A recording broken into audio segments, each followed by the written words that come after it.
सूर्य कृपा से मिल रहा है ये जीवन का ज्ञान। पोष कथा के श्रवण से मिटे सभी अज्ञान। ओम आदित्याय नमः। हरे कृष्णा। आप सभी का दिन शुभ हो। आज सुनिए पौष मास महात्म के आगे की कथा। पौष मास का 13वां दिन विशेष रूप से धर्म और तप की महिमा को उजागर करता है। यह वह समय है जो मनुष्य अपने भीतर छुपे हुए सत्य को पहचान सकता है और आत्मा को परमात्मा से जोड़ सकता है। इस कथा का श्रवण हमें जीवन के सही मार्ग पर चलने और हर कष्ट से मुक्ति पाने का अवसर देता है। तो आइए श्रद्धा और भक्ति से आज की इस पावन दिव्य कथा का प्रारंभ करते हैं। जब परशुराम जी द्वार के अंदर जाने लगे तब श्री गणेश जी ने उन्हें रोकने का प्रयास किया। तब परशुराम जी कहने लगे कि भाई, मैं तो ईश्वर को प्रणाम करने के लिए अतपुर में जा रहा हूँ और भक्ति पूर्वक माँ पार्वती को नमस्कार करके आऊंगा।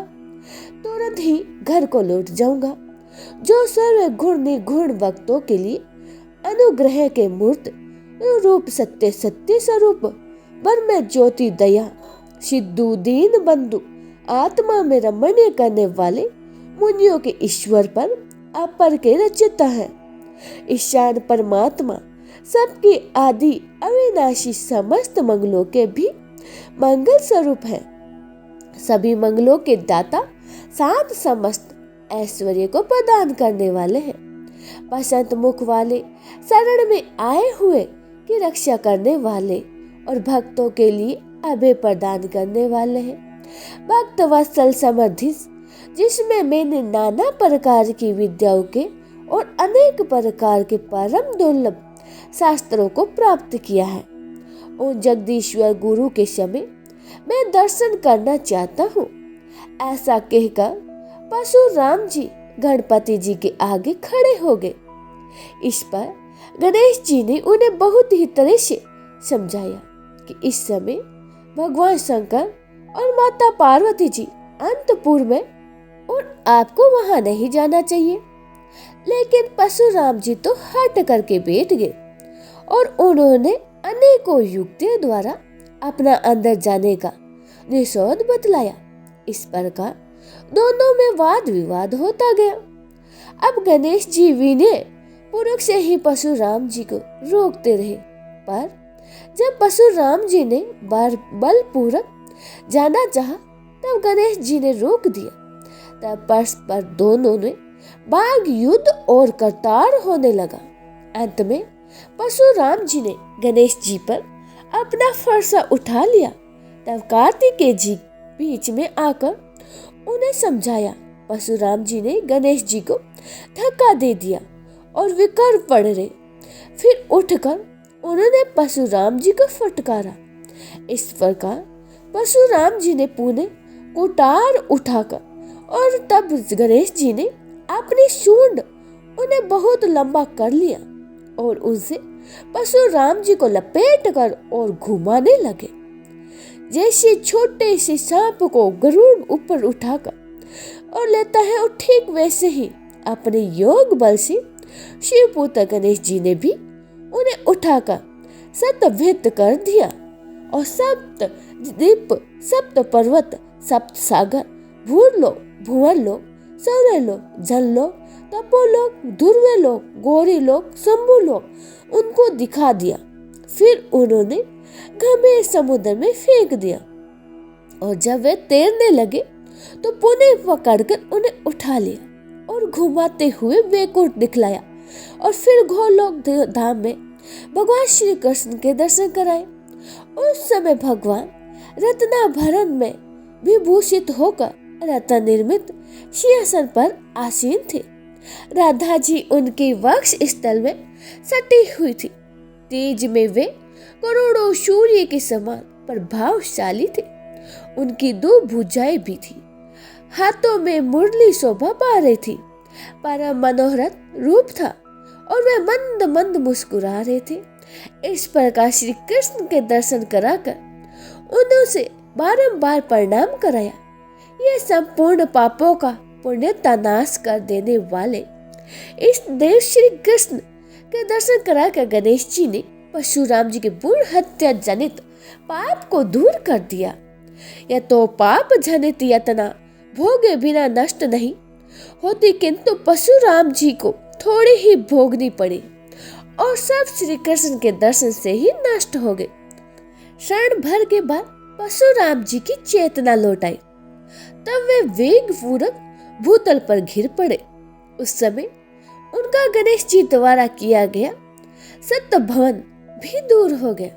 तब उन्होंने अपने इष्ट देव श्री कृष्ण, अपने गुरु जगत गुरु शंभु तथा गुरु द्वारा दिए गए परम दुर्लभ स्त्रोत और कवच का स्मरण किया।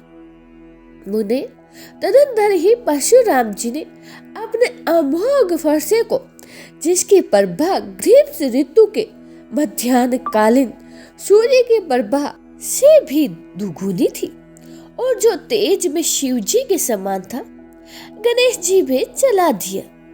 पिता की उस अबोध अस्त्र को आते देख स्वयं गणपति जी ने उसे अपने बाएं दांत से पकड़ लिया। उस अस्त्र को व्यर्थ नहीं होने दिया। तब महादेव जी के बल से वह फरसा वेग पूर्वक घिरकर मूल सहित गणेश जी के दांत को काटकर पुनः परशुराम जी के हाथ में लौट आया। यह देखकर वीरभद्र, कार्तिकेय और क्षेत्रपाल आदि पार्षद तथा आकाश में देवगण महान भय से भयभीत होकर हाहाकार करने लगे। इधर वह दांत खून से सनकर शब्द करता रहा और भूमि पर गिर पड़ा, मानो घेरू से युक्त सपेट का पर्वत धराशायी हो रहा हो। विप्रे वे उस महान शब्द से भयभीत होकर पृथ्वी कांप उठी। सभी कैलाशवासी प्राणी उसी क्षण डर से मारे मूर्छित हो गए। उस समय निंदा की स्वामी जगदीश्वर शिव की निंदा भंग हो गई। वे घबराते हुए पार्वती जी के साथ अंतपुरी से बाहर निकल आए और तब मुने उस समय गणेश जी भी घायल हो गए थे। उनका दांत टूट गया था और मुख से रक्त से सरोवर था। उनका क्रोध शांत हो गया था और वे लज्जित होकर मुस्कुराते हुए सिर झुकाए खड़े थे। उन्हें इस दशा में देखकर पार्वती जी ने शीघ्र ही स्कंद से पूछा, ये बेटा ये क्या बात है? तब स्कंद अर्थात कार्तिकेय जी ने भयपूर्वक पूर्व पर अपना सारा वृत्तांत उन्हें कह सुनाया, जिसे सुनकर देवी पार्वती को बहुत ज्यादा क्रोध आ गया। वह कृपा पारस होकर रोने लगी और शंभु के सामने अपने पुत्र गणेश जी को अपने हृदय से लगा के बोलती रही। सती सातवीं पार्वती जी ने शोक के कारण डर कर विनय पूर्वक शंभु को समझाया और फिर परिणत होकर परिणित की पीड़ा हरने वाले पति देव से इस प्रकार कहने लगी, प्रभु जगत में सभी लोग शंकर जी की किंक मुझे दुर्गा को जानते हैं कि यह अपेक्षा रहित दासी है। उसका जीवन व्यर्थ है, परंतु ईश्वर के लिए तिनके से लेकर पर्वत के समान सभी जातियां समान है। इसीलिए दासी पुत्र गणेश जी और आपके शिष्य परशुराम जी, इन दोनों में किसका दोष है? इस पर विचार करना उचित है, क्योंकि आप धर्मों में श्रेष्ठ हैं। वीरभद्र, कार्तिकेय और पार्षद गण इसके साक्षी है। भला गवाही के काम में झूठ कौन कहेगा? साथ यह दोनों भाई इन लोगों के लिए समान हैं। यह तो धर्म निर्णय के अवसर पर गवाही देते समय सत पुरुषों के लिए शत्रु और मित्र के समान हो जाते हैं, क्योंकि जो गवाही दे गवाही के विषय को ठीक ठाक जानते हुए भी सभा में काम, क्रोध, लोभ अथवा भय के कारण झूठी गवाही देता है, वह अपनी 100 पीढ़ियों को नरक में गिराकर स्वयं ही कुंभी भाग नरक में जाता है। यद्यपि मैं इन दोनों को समझाने का इनका निर्णय करेंगे मैं समर्थ हूँ, फिर भी आपके सामने मेरा आज्ञा देना स्तुति में निंदनीय कहा जाएगा। प्रभु, सभा में राजा के वर्तमान रहते वस्तुओं की प्रभा की उसी प्रकार मूल्य नहीं होता है जैसे सूर्य के उदय होने पर पृथ्वी पर जुगनू की कोई गणना नहीं होती रहती है।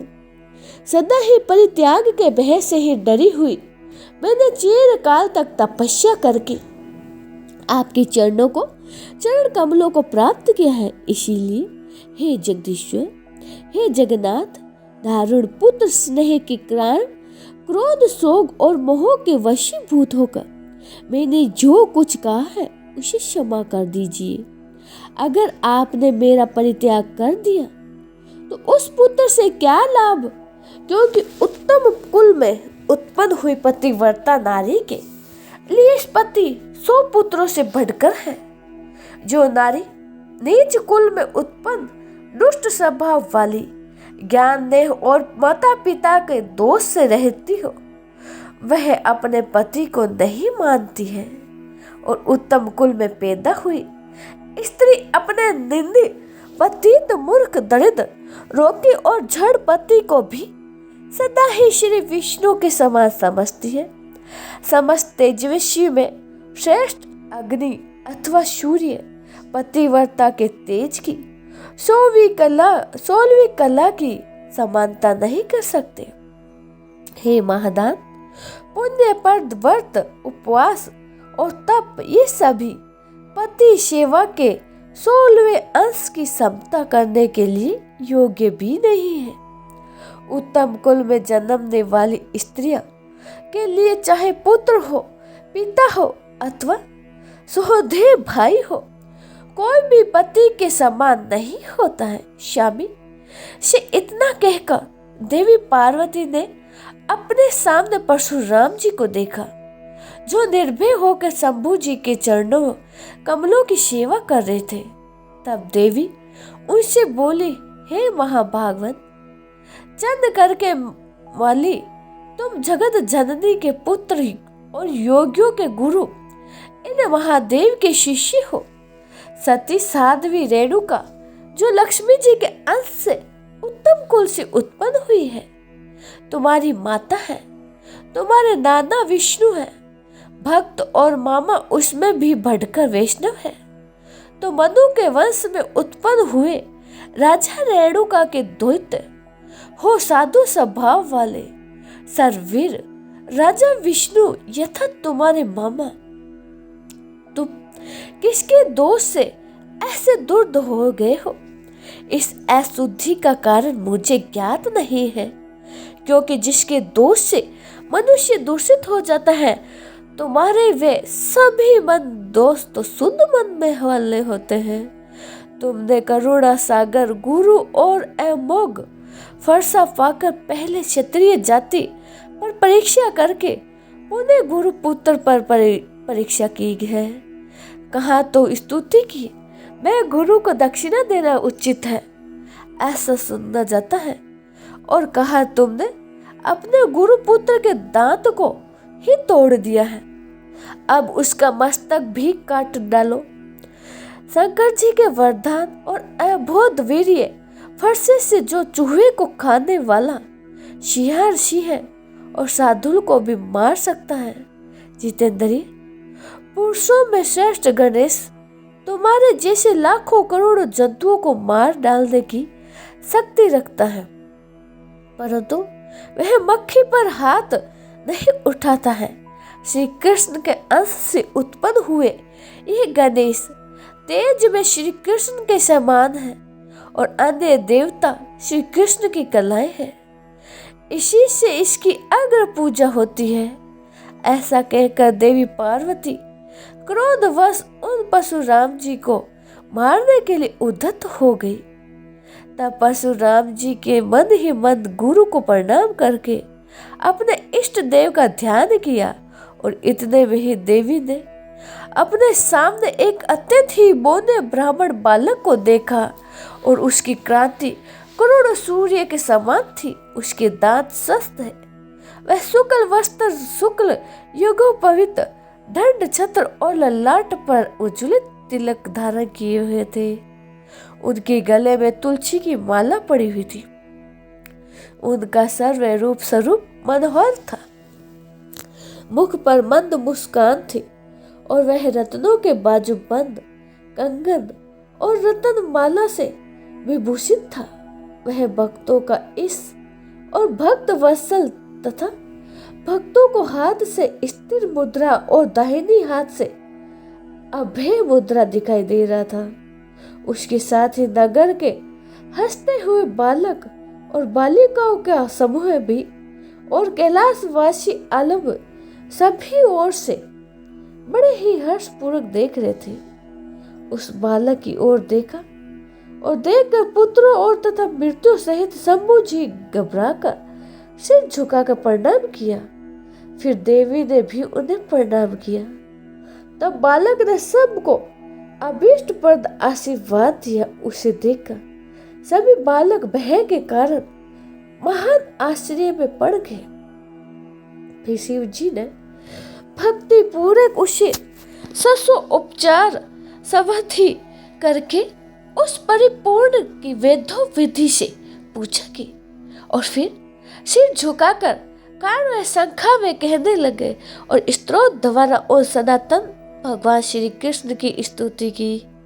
उस समय उनके समागम में रोमांच हो आया और तथा पुनः ही जो रतन सिंहासन पर आसीन थे और अपने उत्कृष्ट तेज से जिन्होंने सबको आच्छादित कर रखा था, उन बामन भगवान से स्वयं भगवान शंकर जी कहने लगे, ब्राह्मण जो आत्मा राम है उनके विषय में कुशल पसंद करना अत्यंत ही विडंबना है, क्योंकि वह तो स्वयं ही कुशल है। आधार और कुशल अकुशल के प्रदाता है। श्री कृष्ण की सेवा के फलोदय से आज आप जो मुझे अतिथि रूप में प्राप्त हुए हैं, उसे तो मेरा जन्म और जीवन धन्य हो गया है। हे कृष्ण, हे कृपा सागर परिपूर्णतम श्री कृष्ण, लोगों के उद्धार के लिए पुण्य श्रेष्ठ भारत में अपनी कला से तीर्ण हुए हैं। जिससे अतिथि का आदर सत्कार किया है, उसमें मानो संपूर्ण देवताओं की पूजा कर ली हो। समस्त तीर्थों में स्नान करने से, सब कुछ दान करने के, सभी प्रकार के व्रत उपवास से संभव सुपूर्ण योगों में दक्षिणा ग्रहण करने से हुआ है और सभी प्रकार की तपस्या से जो फल प्राप्त होता है वह अतिथि की सेवा की 16वीं कला की भी बराबरी नहीं कर सकता। अतिथि जिसके घर से निराश होकर लौट कर चला जाता है, उसका पुण्य निश्चय ही नष्ट हो जाता है।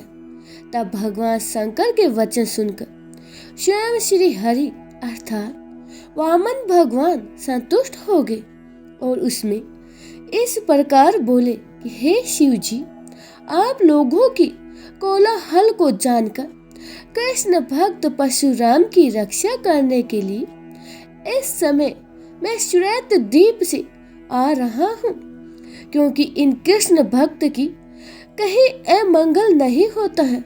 गुरु के क्रोध के अलावा अन्य अवस्थाओं में भी हाथ में चक्कर लेकर सदा ही उनकी रक्षा करता हूँ। गुरु के रुष्ट होने पर मैं रक्षा नहीं करता, क्योंकि गुरु की अवहेलना बलवान होती है। जो गुरु की सेवा से ही हीन रह जाता है, उससे बढ़कर पापी दूसरा इस दुनिया में कोई नहीं है। अहो, जिसकी कृपा से मनुष्य सब कुछ देखता है, वह पिता सबके लिए सबसे बढ़कर मानने और पूजनीय होता है।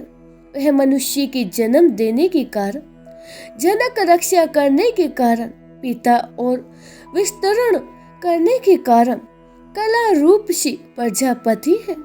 श्री कृष्ण से बढ़कर दूसरा कोई देवता नहीं है। गंगा जी के समान दूसरा कोई तीर्थ नहीं है और तुलसी जी के समान उत्तम दूसरा कोई पुष्प नहीं है। पृथ्वी से बढ़कर दूसरा समावाणी नहीं है, देव से बढ़कर शक्ति नहीं है और एकादशी से उत्तम व्रत नहीं है। शालिग्राम जी से बढ़कर यंत्र भारत से उत्तम क्षेत्र और पुण्य स्थलों में वृंदावन के समान पुण्य स्थान नहीं है। मोक्ष दहिनी पूरी हो या काशी और वैष्णव में शिव जी के समान दूसरा कोई नहीं है। ना तो पार्वती जी से अधिक कोई पवित्रता है और ना ही गणेश जी से उत्तम कोई जितेंद्रिय है। ना तो विद्या के समान कोई बंधु है और ना ही गुरु से बढ़कर कोई अन्य पुरुष है। विद्या प्रदान करने वालों के लिए पुत्र और पत्नी भी निस्संदेह उसी के सामने होते हैं। गुरु की पत्नी और पुत्र की परशुराम जी ने अवहेलना कर दी और उसी का सर्जन करने के लिए मैं आपके घर आया हूँ। श्री नारायण मुनि कहते हैं, नारद, वहाँ भगवान विष्णु शिव जी से ऐसा कहकर देवी को समझाते हुए सत्य के सार रूप में उत्तम वचन बोले, हे देवी, मैं नित्य युक्त वेद का तत्व पूजन और परिणाम से सुखदायक वचन कहता हूँ। मेरी उस शुभ वचन को सुनो। देवी, आपके लिए जैसे गणों और कार्तिकेय हैं, निसंदेह उसी प्रकार भगवती परशुराम जी भी है। हे सर्वज्ञ, इनके प्रति आपके अथवा शंकर जी के स्नेह में भेदभाव नहीं है। इसीलिए हे माता, सब पर विचार करके जैसा उत्तम हो वैसा करो। पुत्र के साथ पुत्र का यह विवाद को दव दोष से घटित होता है। भला देव को मिटाने में कौन समर्थ हो सकता है, क्योंकि देव महाबली है। व्रत से देखो, आपके पुत्र का एक दंत नाम वेदों में विख्यात है। वाराणसी सभी देव को उसे नमस्कार करते हैं। ईश्वरीय साम वेद में कहते हैं, अपने पुत्र के नामा स्तोत्र को ध्यान देकर श्रवण करो। यह उत्तम स्तोत्र संपूर्ण विधानों का नाश है। माता, आपके पुत्र के गणेश एक दंत है, रब, विघ्नहर्ता, लंबोदर, सर्पंखा, गर्ज, ये 8 नाम है। इन 8 नामों का अर्थ भी सुनो। शिवप्रिय, यह उत्तम स्तोत्र सभी स्तोत्रों का सारभूत और विघ्नों का निवारण करने वाला है। एक शब्द पर धाना अर्थक और दंत बलवाचक है। अतः जिनका बल सबसे बढ़कर है, उन एक दंत को मैं नमस्कार करता हूँ। हे दिनाचार वाचक और रम पालकों का वाचक, अतः दिनों का पालन करने वाले है रब को मैं शीर्ष नवाता हूँ। वेदन विपत्ति वाचक और नायक खंडनार्थ, इस प्रकार जो विपत्ति के नाश है अर्थात विघ्नहर्ता है, और विघ्न नायक अर्थात विघ्नहर्ता को मैं अभिवादन करता हूँ। पूर्वी काल में श्री विष्णु द्वारा दिए गए नैवेद्य और पिता द्वारा समर्पित अनेक प्रकार के मिष्टान के खाने से जिनका उदर लंबा हो गया है, उन लंबोदर को मैं वंदना करता हूँ। जिनके कर्ण शूरपा का विधन निवारण के हेतु संपदा के दाता और ज्ञान रूप है, उन शूरपणखा हूँ। जिनके मस्तक पर मुनि द्वारा दिया गया श्री विष्णु का प्रसाद रूप पुष्प वर्तमान है, और जो गजेंद्र के मुख से युक्त है, उन गज वक्त को मैं सदा ही नमस्कार करता हूँ। जो गुरु अर्थात सकंद से पहले जन्म लेकर शिव भजन में अभिवर्धन हुआ है, अर्थात समस्त देव गणों में जिनकी अग्र पूजा होती है, उन गुहा गर्ज देव को मैं वंदन करता हूँ। गणेश अर्थात जो ईश है, उन परम ब्रह्मा गणेश जी को मैं प्रणाम करता हूँ। हे देवी, आपके पुत्र के इस नामों से संयुक्त इस उत्तम नामा स्तोत्र को पहले वेद में देख लो, फिर ऐसा क्रोध करो जो इस नामा स्तोत्र को जो नाना अर्थों से संयुक्त और शुभ कारक है। नित्य तीनों संध्याओं में अर्थात सुबह, दोपहर और शाम के समय पाठ करता है, वह सुखी और समतट विजय होता है। उसके पास से विघ्न उसी प्रकार दूर भाग जाते हैं जैसे गरुड़ के निकट से सांप। गणेश्वर की कृपा से वह निश्चय ही महान ज्ञानी हो जाता है। पुत्र अर्थी को पुत्र और भार्य अर्थात पत्नी, इच्छा रखने वाले को उत्तम पत्नी मिल जाती है और महामूर्ख निश्चय ही विद्वान हो और वह कवि हो जाता है। यह था आज का अध्याय। इसकी आगे की कथा आप सभी आने वाले अध्याय में जरूर सुनिएगा। जय श्री कृष्णा, जय गणेश।